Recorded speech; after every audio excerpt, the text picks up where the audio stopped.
සුබ දවසක්. කොන්ට ඔයගොල්ලෝ මේ තරම් යන මම සදලු ඉසිරද. ඉතින් මේ වීඩියෝ එකෙන් කතා කරන්නේ 2015 අපිට ආපු හවුල් ව්‍යාපාර හා සම්බන්ධ ප්‍රශ්නයට කොහොමද පිළිතුරු ලියන්නේ කියන එක. අපි මුලින්ම බලමු අපිට දීලා තියෙන තොරතුරු. අංජු සහ සංජු 2014 4 එක දින හවුල් ව්‍යාපාරයක් ආරම්භ කරලා තිනවා. මේ හවුල් ව්‍යාපාරයේ කොන්දේසින් තමයි අංජු සහ සංජු අතර ලාභ දෙකට එක අනුපාතයට බෙදා ගන්නවා. සෑම හවුල්කරුවෙකුම රුපියල් 40000ක මාසික වේතනයක් හම්බ වෙනවා. හවුල්කරුවන්ට ප්‍රාග්ධනය මත වාර්ෂික 10%ක පොලියක් හම්බ වෙනවා. හවුල්කරුවන් විසින් ව්‍යාපාර ලබා දෙන ඒ අතිරේක ණය සඳහා වාර්ෂිකව 6%ක පොලියක් හම්බ වෙනවා. හවුල්කරුවන්ට අදාළ සියලු ගනුදෙනු උන්ගේ ජංගම ගිණුම් මගින් වාර්තා කරන්න ඕනේ. 2015 3:30ක දිනට මේ හවුල් ව්‍යාපාරයේ ශේෂ පිරික්සුමත් අපිට දීලා තියෙනවා.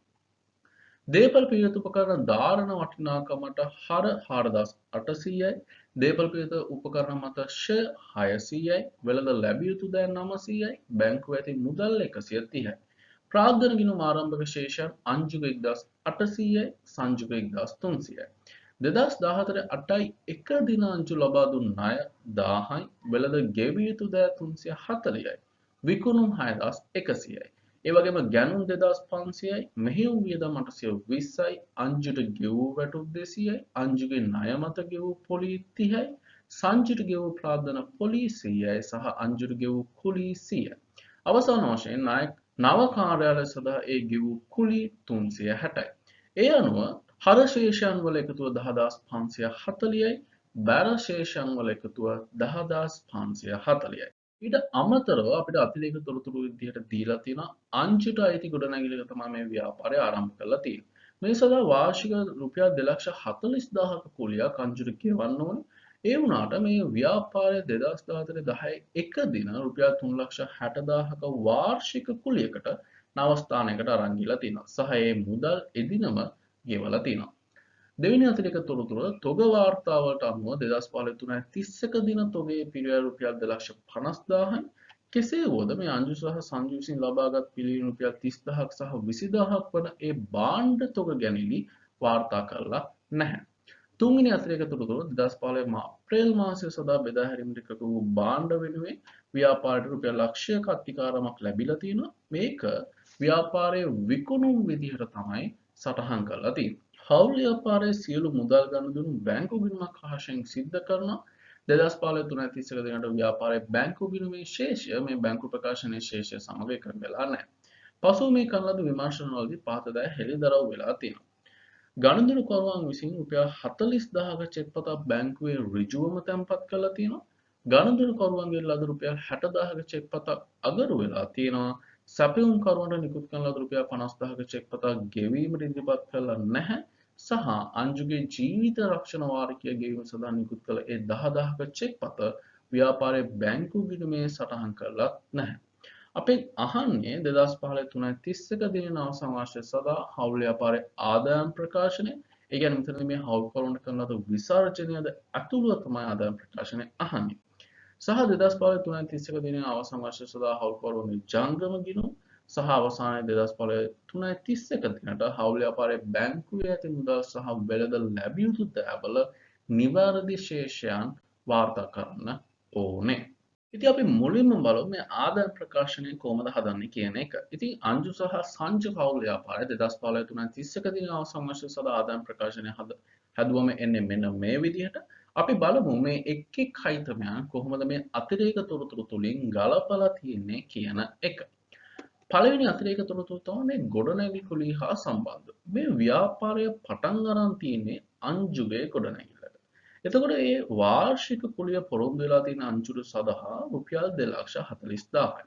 හැබැයි මේ ව්‍යාපාරය හරියටම වසර මැද අංජුගේ ගොඩනැගිල්ලෙන් අයින් වෙලා නව ගොඩනැගිල්ලකට මාරු වෙනවා. ඉතින් ඒ අනුව මෙතන අංජුගේ කුලි හඳුනා ගන්න ඕනේ මාස 6ක් සඳහා පමණයි. මොකද මේ ව්‍යාපාරයේ ඒ අංජුගේ ගොඩනැගිල්ලේ තියෙන්නේ මාස 6ක් විතරයි. ඉතින් ඒ අනුව 2,40,000ක වාර්ෂික කුලියක් කියලා කිව්වට මෙතනදී මාස 6කට කුලිය හඳුනා ගනිද්දී ගොඩනැගිලි කුලිය එහෙම නැත්නම් ආදායම් ප්‍රකාශනය හරවන 120ක් අංජුගේ ජංගම ගිණුම බැර වෙනවා 120ක් විදියට. ඒ වගේම මේ නව ගොඩනැගිල්ල සඳහා වාර්ෂික කුලිය තියෙන 360යි. ඒක එදාම ගෙවලා තියෙනවා. හැබැයි මේ නව ගොඩනැගිල්ලෙත් ඉන්නේ මාස 6ක් සඳහා පමණයි අපි මේ සලකා බලන ගිණුම් කාලච්ඡේදයට අනුව. ඉතින් ඒ අනුව එතනිනුත් අපි ගොඩනැගිලි කුලිය විදිහට හඳුනාගන්නේ මාස 6කට ඒ කියන්නේ 180ක් ගොඩනැගිලි කුලිය හර වෙනවා 180ක් ඉදිරියට ගෙවූ කුලිය හර වෙනවා 180ක් සහ මුදල් ගිණුම බැර වෙනවා 360ක් විදියට. ඒ අනුව මෙතනදී මේ අංජුගේ ගොඩනැගිල්ලෙන් ආදායම් ප්‍රකාශනයට වියදම් විදිහට වාර්තා වෙන්නේ 120යි. නව ගොඩනැගිල්ලේ වියදම් විදිහට වාර්තා වෙන්නේ 180යි. ඒ අනුව අපි ආදායම් ප්‍රකාශනයේ මුළු ගොඩනැගිලි කුලී විදිහට අපි වාර්තා කරන්නේ 300ක්. ඊළඟ අතිරේක තොරතුරු තමයි මේ තොග ගැනීම. මේ තොග ගැනීම වාර්තා කරලා නැහැ පොත්වල. අනිත් එක මේ තොග ගැනීම සිද්ධ වුණාම අනිවාර්යෙන් ජංගම ගිණුම් හර වෙනවා ගැනීම වෙයි. බැර වෙන්නේ නංගිලා මාලිලා විකුණුම් පිරිවැය ගිණුම. ඒකට හේතුව මේ තොග ගැනීම සිද්ධ කළාම අපි විකිණීමට ඉදිරිපත් කළ තොගයෙන් තමයි මේ හවුල්කරුවන් මේ තොගය ගෙදර අරන් යන්නේ.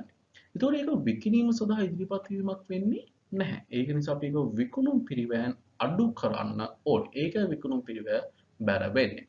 ඉතින් ඒ අනුව මෙතන තොග ගැනීම වාර්තා කරද්දී අංජුගේ ජංගම ගිණුම හර වෙනවා 30ක්, සංජුගේ ජංගම ගිණුම හර වෙනවා 20ක් සහ විකුණුම් පිරිවැය බැර වෙනවා 50ක්. ඒ කියන්නේ මෙතන ගැනිලි කියලා විකුණුම් පිරිවැයෙන් අඩු වෙන්න ඕනේ 50ක්. සහ මේ තොග ගැනීම වාර්තා වෙන්න කලින් තමයි අපිට අවසන් තොගය 250ක් කියලා කියන්නේ. ඉතින් තොග ගැනීම වාර්තා වුණාම අපි අවසන් තොගය නිවැරදිව හඳුනා ගන්න ඕනේ 200ක් විදිහට. ඊළඟ එක තමයි මේ විකුණුම් අත්තිකාරම්. මේ විකුණුම් අත්තිකාරම් අපිට ලැබෙන්නේ අප්‍රේල් මාසය සඳහා. ඒක මේ අපේ ගිණුම් කාලච්ඡේදයට අදාළ වෙන්නේ නැහැ. හැබැයි දැනටමත් අපි විකුණුම් වලදී ඒක වාර්තා වෙලා තියෙනවා. ඒ නිසා මේක නිවැරදි කරද්දී විකුණුම් ගිණුම හර කරනවා 100ක්, විකුණුම් පිරිවැය ගිණුම බැර කරන්න ඕනේ 100ක්.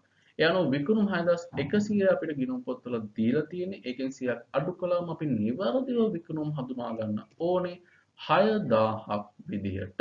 ඊළඟ එක තමයි මේ අංජු ව්‍යාපාරය සඳහා දුන් ණය සඳහා පොලී ගැලපීම. මෙතනදී අපිට කොන්දේසි වල දීලා තියෙනවා මේ අතිරේක ණය සඳහා හවුල්කරුවන් දුන්න 6%ක පොලී ප්‍රතිශතයක් තමයි ගලපන්න ඕනේ. ඒ අනුව 18 6ක් බලලා ඒක අපි මාස 8කට මෙතනදී බලන්න ඕනේ. අපි නිකම්ම 18 6ක් බැලුවොත් වැරදි. මොකද නංගිලා මල්ලිලා මේ අංජු ව්‍යාපාරයට ණය දීලා තියෙන්නේ 2014 8යි 1. එතකොට මේ ගිණුම් කාලච්ඡේදය සඳහා අදාළ වෙන්නේ මාස 8ක් පමණයි. ඒ අනුව අපි මේ වාර්ෂික පොලිය මාස 8කට කොච්චරද කියලා බලන්න ඕනේ. ඒ අනුව අංජුගේ ණය පොලිය වෙන්නේ 40යි. මේක ව්‍යාපාරයේ වියදමක්. ඒ නිසා ණය පොලිය හඩ කරනවා 40ක්. ඒක වියදම් වල වාර්තා කරන්න ඕනේ. සහ මේ ණය පොලිය අපි ගෙවන්න තියෙන්නේ අංජුට. එතකොට අංජුගේ ජංගම ගිණුම බැර කරන්න ඕනේ 40ක්. ඉතින් ඔන්න ඔය විදිහට තමයි මේ ආදායම් ප්‍රකාශන හා සම්බන්ධ තොරතුරු වාර්තා කරන්නේ. ඒ අනුව විකුණුම් 6000යි, විකුණුම් පිරිවැය වාර්තා කරද්දී ගැනිලි තොගය වාර්තා කළාම විකුණුම් පිරිවැය 2250යි. ඒ අනුව 6000න් 2250 අඩු කළාම දරලාභය 3750යි. මෙහෙයුම් වියදම් ෂෙයා ගොඩනැගිලි කුලිය සහ ණය පොලිය ඇතුළත් මුළු වියදම 1760යි.